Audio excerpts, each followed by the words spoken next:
She thought the worst was behind her, but the real nightmare was just beginning. Lost in the woods, Mary ran for her life, pursued by something unseen, something breathing down her neck. A cabin in the darkness was her only escape, but inside, waiting for her, was a whisper, "Welcome home." She fled, but the terror never left her. Years passed, the nightmares never stopped, until one stormy night, she returned to face whatever had been waiting for her all along. But some doors should never be reopened. Some spirits should never be awakened. And when Mary steps out of the haunted cabin for the last time, she realizes he wasn't the only one watching. She survived the ghost, but something much worse was waiting in the shadows. The air was still and heavy as Mary made her way through the dense forest. She had been lost for hours, turning this way and that, in a desperate attempt to find her way back to civilization. The sky was growing dark, and Mary knew she needed to find shelter soon. As she trudged on, she began to hear strange noises behind her. At first, she thought it was just the wind rustling the leaves, but the sounds grew louder and more persistent. She turned to see a pair of glowing eyes staring back at her from the darkness. Panicked, Mary began to run, her heart pounding in her chest. She could hear the thing chasing her, its heavy footsteps pounding the ground. She could feel its hot breath on the back of her neck as it closed in on her. Just as she thought she couldn't run any further, Mary stumbled upon a small cabin in the clearing. She threw open the door and stumbled inside, panting and gasping for air. She slammed the door shut and leaned against it, her heart still racing. As she caught her breath, Mary heard a soft voice behind her. "Welcome home," it whispered. She turned to see a ghostly figure standing in the corner of the room, its pale face twisted into a grotesque smile. Mary screamed and ran back out into the night, not stopping until she had put miles between her and the haunted cabin. She never spoke of what had happened that night, but she knew she would never forget the terror she had experienced in that dark and lonely place. As the years passed, Mary tried to put the incident behind her. She never spoke of the haunted cabin again, and she did her best to forget about the ghostly figure that had confronted her that night. But the memories lingered, and Mary found herself unable to shake the feeling that she was being watched. She began to have vivid nightmares about the cabin, and she would wake up in a cold sweat, her heart racing. Despite her fear, Mary couldn't help but feel drawn back to the cabin. She knew it was dangerous, but she couldn't shake the feeling that she needed to face her fear and confront the ghostly figure that had tormented her for so long. One dark and stormy night, Mary made her way back to the cabin. She hesitated at the door, her hand shaking as she reached for the handle. She took a deep breath and pushed the door open, stepping inside. The cabin was dark and quiet, but Mary could sense that she was not alone. She called out, her voice shaking. "I know you're here," she said. "Show yourself." Suddenly, the ghostly figure appeared in front of her, its pale face twisted into a grotesque smile. Mary gasped, but she refused to back down. She stood her ground and faced the ghost, determined to confront her fear once and for all. As she stared into the ghost's glowing eyes, Mary realized that it was not a monster at all. It was the ghost of a young woman, trapped in the cabin for decades. The woman had died in a terrible accident, and her spirit had been trapped in the cabin ever since. Overcome with compassion, Mary reached out to the ghost, offering her comfort and understanding. And as she did, the ghost's face softened, the grotesque smile disappearing.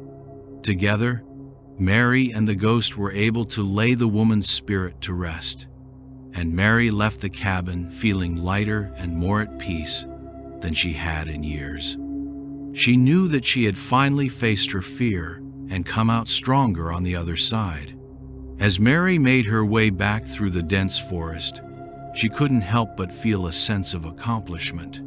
She had faced her fear and helped to lay the ghost's spirit to rest, and she knew that she would never be afraid of the haunted cabin again. But as she reached the edge of the forest and stepped out into the open, Mary was confronted with a new terror. The sky was filled with strange, swirling clouds, and the ground was shaking beneath her feet. She looked up to see a group of grotesque creatures approaching, their twisted faces contorted in rage. Mary knew that she had to run, but she was frozen with fear. Just when she thought all was lost, a bright light appeared in the sky, casting a warm glow over the dark landscape. Mary felt a surge of hope as the light grew brighter and brighter, chasing away the shadows and the monsters. And as the light enveloped her, Mary felt a sense of peace wash over her. She knew that she was safe and that she would never be afraid again. She closed her eyes and let the light carry her away into a new and brighter future.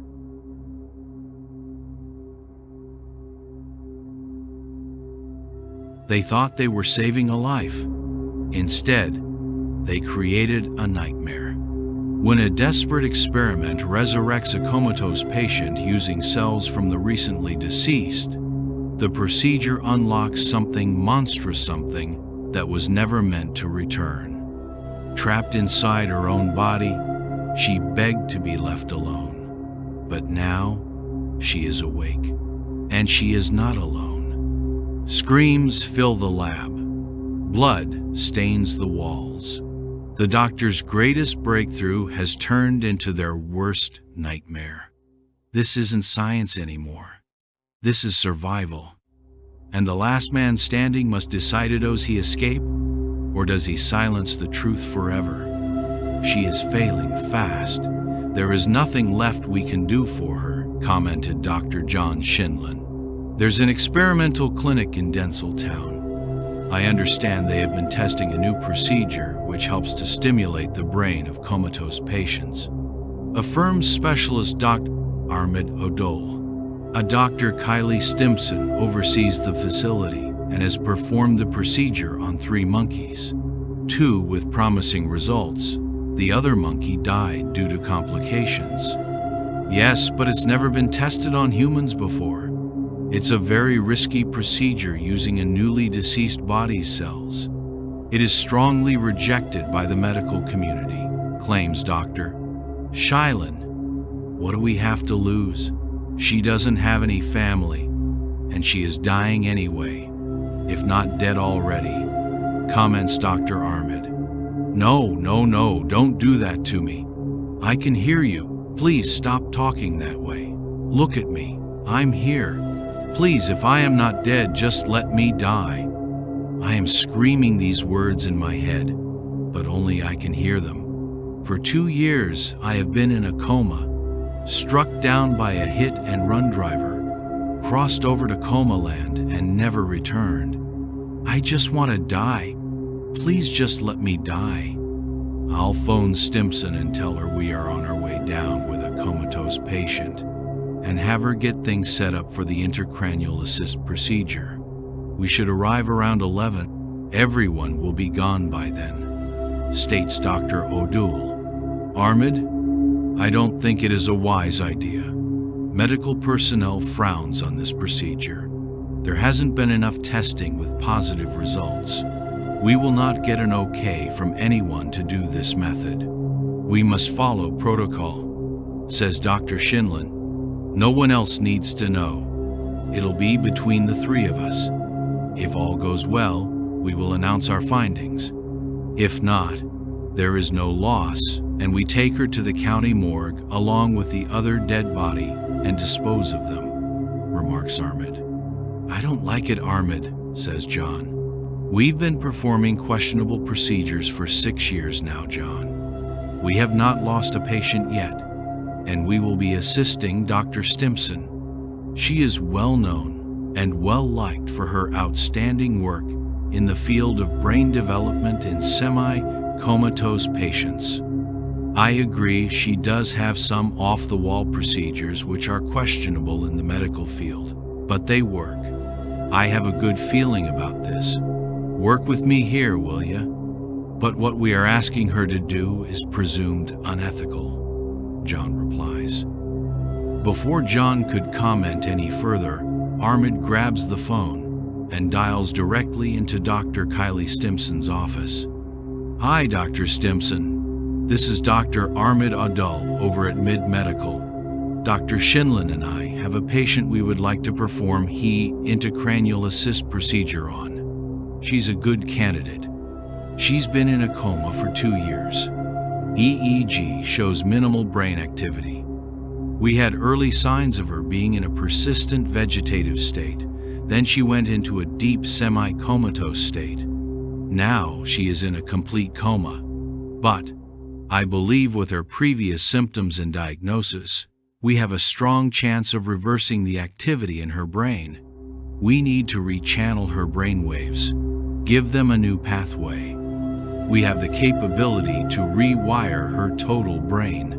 With the cells from your subject, I have a strong feeling the procedure can help her. There's a brief hesitation. Fantastic, Dr. Stimpson. We'll place her in the van and head right over. Our arrival time is 20 minutes. Sure, Doctor.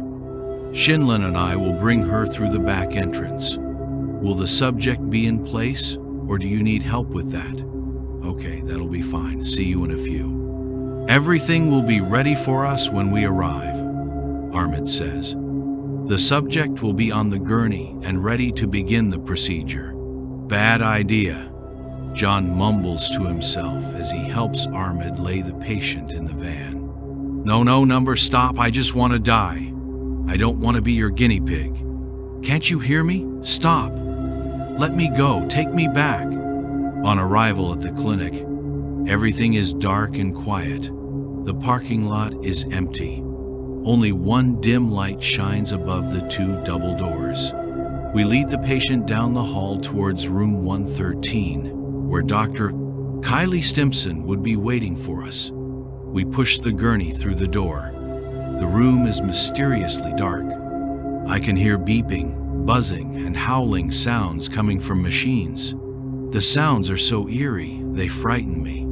I try to scream, I can't. I try to move, I can't.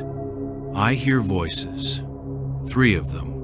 1 woman, 2 men. They are talking about a blood transfusion, hooking me up to machines that will monitor my brain waves, injecting cells from somewhere, I don't know, into my cranium to stimulate my brain. Then I hear them say, "Bring in the body." Body? What body? What is going on? John, get the lights, hook up the monitors, hang the bags for the transfusion, says Armid. Dr. Kylie Stimpson walks into the room, she says. Good evening, doctors. Simultaneously we reply, Good evening, Dr. Stimpson. Dr. Stimpson replies, Let's be on first-name basis for this procedure tonight. The 2 doctors nod in unison. The subject is ready for the transfusion. Is your patient ready? Questions Dr. Stimpson. Yes, Armid announces. Good. Once the transfusion is complete, we will begin the intracranial assist procedure. All brain cells must be removed from your patient and replaced with all cells from our subject. This is a very difficult procedure. Anything can go wrong at any time. We must be alert. Your patient must be completely drained and fully transfused with the new blood from our subject before we begin the IAP. If we are successful, she will have a complete recovery. We are all prep and ready to begin, says Dr. John. Well then, let's get this show started, Dr. Kylie implies. Time on the clock, 12:10 a.m. This should take about an hour if all goes well. Patient and subject are connected and transfusion has begun, states Dr. John. Suddenly I feel something. How can that be? It's not possible. I feel a sensation flowing through my veins. What is that? I feel so different. It feels warm, then cold. Warm again, then cold. Oh, so cold, like ice freezing in my veins. Something feels like it is slithering through my veins. I swear something is moving through them. What is that?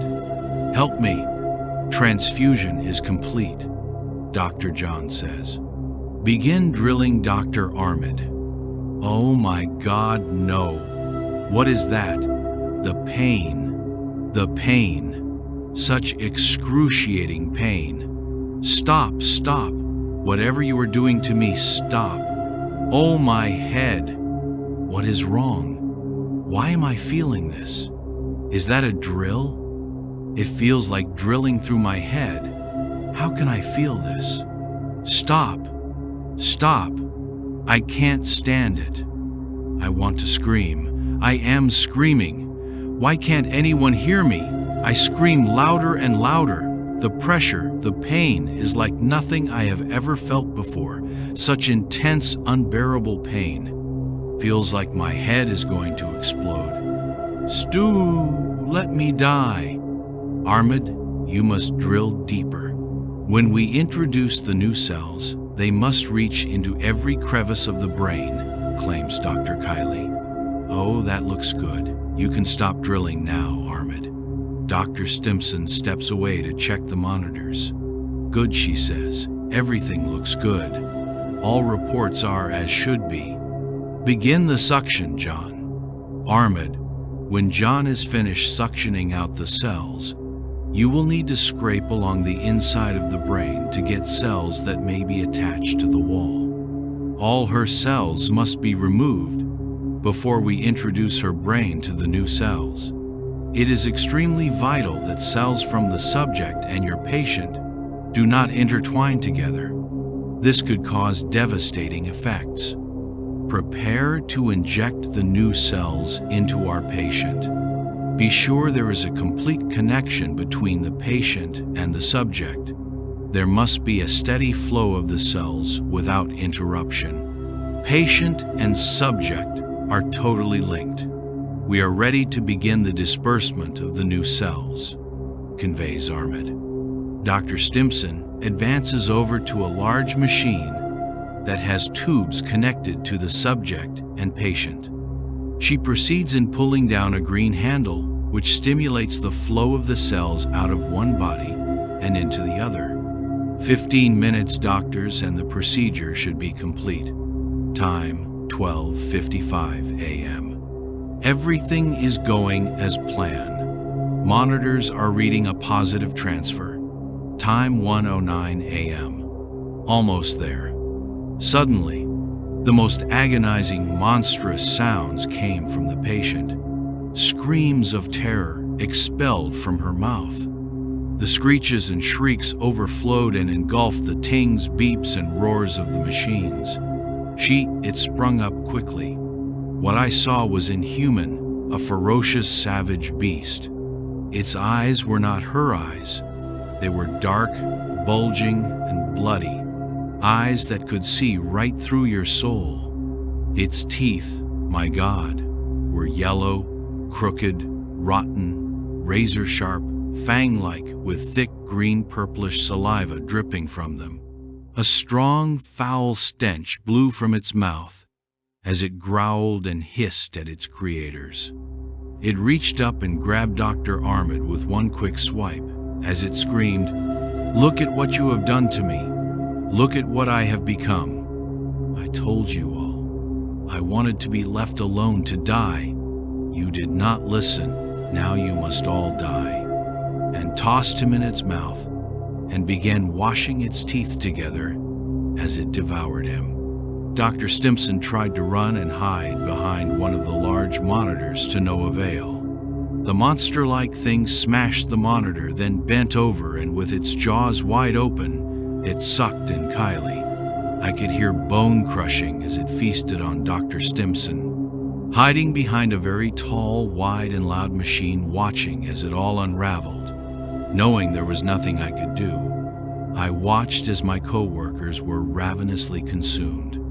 I didn't want to be part of this in the first place. It was a bad idea from the start. I had a bad feeling about the whole thing. But my cohorts insisted, and look at where they are now. I'm Dr. John Shinlin, and I am the only one left to tell this horrific tale. That is, if I choose to do so.